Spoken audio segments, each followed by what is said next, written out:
Welcome to the Explainer. So today we're going to dig into this really fascinating theory. It suggests a huge geopolitical shift could be on the horizon. And you know where it all starts? With this one really weird, kind of confusing statement that just came out of the Kremlin. Some people think it's a secret signal, a hint at some kind of massive mega deal. All right, so let's jump right in. The first piece of this puzzle, it's this pretty shocking change of tune from Russia.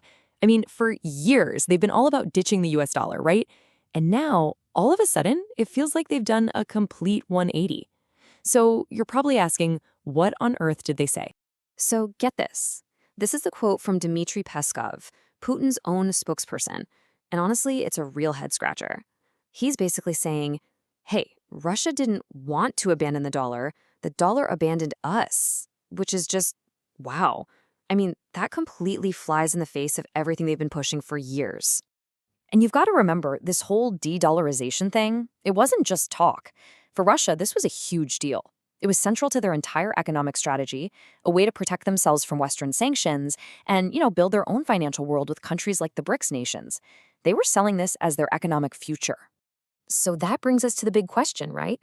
Why would a top official just flip the script like that? Well, the theory we're looking at says this was no accident. It wasn't just some off-the-cuff remark. Nope. It was a very deliberate signal. A little test balloon, maybe? And it's tied directly to a potential end to the conflict in Ukraine. To really get what might be going on here, we actually need to rewind the clock, way back to the Cold War and the Cuban Missile Crisis, because how that whole thing was actually solved could be the blueprint for what's happening right now.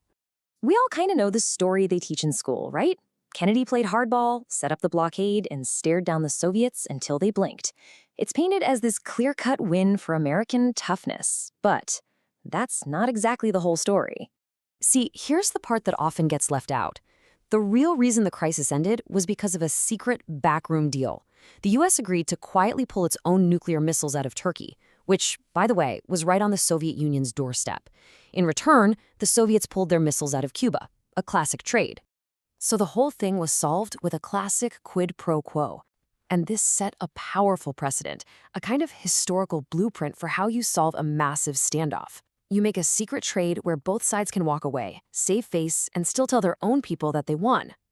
Okay, so let's bring it back to today and see how that blueprint gets applied to this mega deal theory.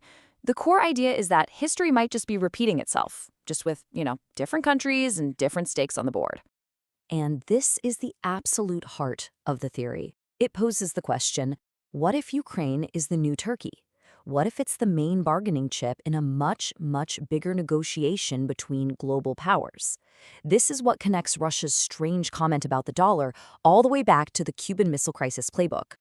So according to the theory, the mega deal would be a three-step trade with just massive consequences. Step 1, the US and Russia hammer out a deal to end the conflict in Ukraine. That's the key that unlocks step 2. Russia gets let back into the global financial system, back into things like SWIFT. And then you have the final step, the real bombshell.